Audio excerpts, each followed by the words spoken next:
Gurupyo Namaha. Welcome to your Divine Prayers channel. Let's chant together Sanskrit sloka with ease. For beginners who want to learn to chant this sloka can go through the link given in the description box.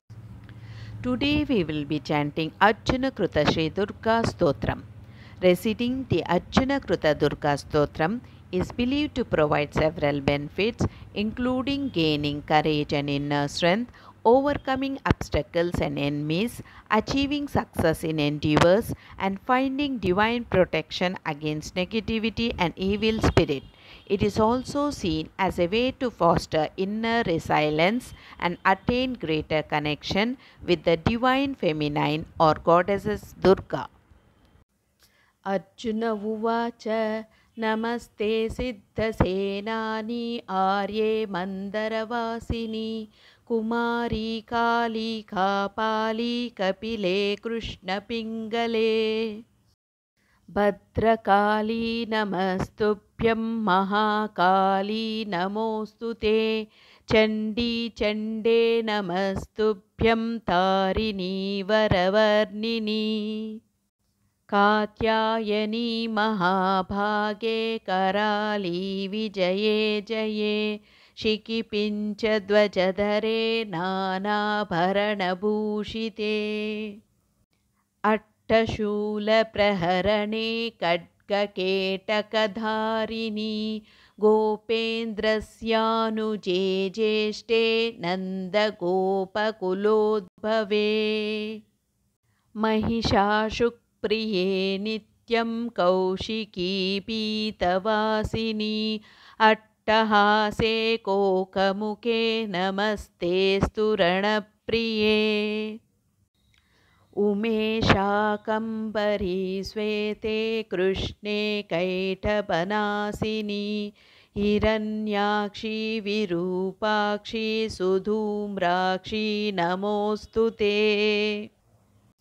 वेदश्रुतिमहापुण्ये ब्रह्मण्ये जातवेदसी जम्बूकटकचैत्येषु नित्यं सन्निहितालये त्वं ब्रह्मविद्या विद्यानां महानिद्रा च देहिनां स्कन्दमातर्भगवती दुर्गे कान्तारवासिनी स्वाहाकारः स्वधा चैव कलाकाष्ठा सरस्वती सावित्री वेदमाता च तथा वेदान्त उच्यते स्तुतासि त्वं महादेवी विशुद्धेनान्तरात्मना जयो भवतु मे नित्यं त्वत्प्रसादाद्रनाचिरे कान्तारभयदुर्गेषु भक्तानां चालयेषु च नित्यं वससि पाताले युद्धे जयसि दानवान् त्वं जम्बनी मोहिनी च माया ह्रीः श्रीस्तदैव च सन्ध्या प्रभावती चैव सावित्री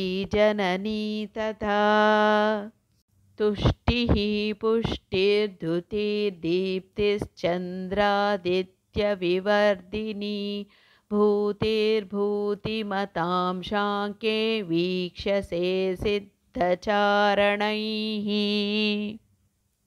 इति श्रीमन्महाभारते भीष्मपर्वणि त्रयोविंशोऽध्याये अर्जुनकृतश्रीदुर्गास्तोत्रम् यदक्षरपदभ्रष्टं मात्राहीनं तु यद्भवेत् तत्सर्वं क्षम्यतां देवी श्रीदुर्गा नमोऽस्तु ते विसर्गबिन्दुमात्राणि पदपादाक्षराणि च न्यूनानि चातिरिक्तानि भक्तानीशमस्व श्रीदुर्गा अन्यथा शरणं नास्ति त्वमेव शरणं मम तस्मात् कारुण्यभावेन रक्ष रक्ष श्रीदुर्गा. Let's chant together Hare Krishna Mahamantra 3 times for the welfare of all living beings. Hare Krishna Krishna Krishna Hare Hare Hare Rama Rama Rama Hare Hare Hare Krishna Krishna Krishna Hare Hare Hare Rama Rama Rama Hare Hare Hare Krishna Krishna Krishna Hare Hare Hare Rama Rama Rama Hare Hare. Hope you could follow along with me in chanting this sloka. More in queue. If you enjoyed this video, please like, share and click on the bell icon to subscribe and show your support.